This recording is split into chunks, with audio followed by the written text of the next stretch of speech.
আমাদের স্বাভাবিক কাজকর্ম। ইনফ্যাক্ট কাস্টম হাউসগুলো গতকাল বিকাল এবং সন্ধ্যা থেকে অপারেশন শুরু করেছে, যে মাঝখানে কর্মবিরতি ছিল সেটা প্রত্যাহার করে, এটা আপনারা সবাই জেনেছেন। এতে আমি মনে করি যে সবার মধ্যে একটা স্বস্তি বিরাজ করছে, বিশেষ করে আমাদের ব্যবসায়ীদের মধ্যে এবং নীতি নির্ধারকদের মধ্যে। সব দিক থেকেই এটা একটা স্বস্তির খবর। আজকে আমাদের সারা দেশের সবগুলো দপ্তর সংস্থাই সকাল থেকেই কাজ করছে, সম্পূর্ণ উপস্থিতি আছে। Chittagong custom house, Dhaka custom house, Mongla custom house, Benapole custom house এবং সবগুলো আইসিডি যেগুলো আছে, শুল্ক স্টেশনগুলো, ট্যাক্স অফিসগুলো, ভ্যাটের দপ্তরগুলো সবাই কাজ করছে। যেহেতু আজকে 30 তারিখ, 30 তারিখে আমাদের একটা বড় ড্রাইভ থাকে, যেই রেভিনিউগুলো পাইপলাইনে আছে সেগুলোকে ট্রেজারিতে নিয়ে আসার একটা ক্রমাগত চেষ্টা থাকে। তো সেই চেষ্টাটা চলছে। আমাদের মেম্বার মহোদয়গণ তারাও নিবিড়ভাবে এই কার্যক্রমটা পর্যবেক্ষণ করছেন, আমাদের কমিশনারদের সাথে কথা বলছেন, তারাও রিপোর্ট করছেন লিখিতভাবে প্রতিদিন কত আদায় হলো। আজকেও কিছুক্ষণ পরপরই প্রত্যেকের রিপোর্ট পাঠায়। চেষ্টা চলছে, এটা একটা খুবই ভালো জিনিস।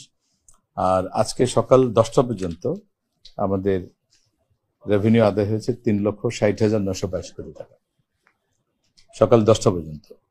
তো যেটা হয় যে আজকে যেগুলো ট্রেজারিতে জমা হবে সেটার রিপোর্ট হয়তো আমরা কালকে পাবো। এর বাইরে আমাদের কিছু, বিশেষ করে গভর্নমেন্ট প্রজেক্টগুলোতে যেটা যেই ট্যাক্স এবং ভ্যাট যেটা বিল থেকে যেটা আদায় হয় সেটার একটু সমন্বয়ের জন্য কিছু সময় লাগে। তো সেটাও হয়তো আমরা নর্মালি জুন ক্লোজিং এ একটু সময় লাগে, হয়তো 2-3 সপ্তাহ লেগে যাবে ফাইনাল ফিগার আসতে। আপনারা জানেন যে এখন আমাদের রেভিনিউ রিপোর্টিংটা আমরা আমাদের সিস্টেমেটিক, আমরা এখন আর ম্যানুয়াল কোনো রিপোর্টিং করি না। আমাদের যে আইবাস সিস্টেম আছে সেখানে যে সবগুলো রেভিনিউ যে আদায় হয় সেটাই আমরা রিপোর্ট করি। ফলে এখন আর কোথাও কোনো রিকনসিলেশনের প্রয়োজন নেই, যে এনবিআর একটা ফিগার বললো, বাংলাদেশ ব্যাংকের আরেকটা ফিগার, সিজিএতে একটা ফিগার, এখন সেটা নাই।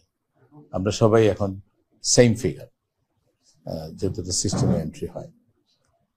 তো আমরা আশা করি যে গতবারের চেয়ে বেশি হবে, এটা নিশ্চিত। কিন্তু আমরা যেরকম আশা করেছিলাম হয়তো একটু তো হোঁচট খেয়েছে এই কয়দিনের কাজকর্মে।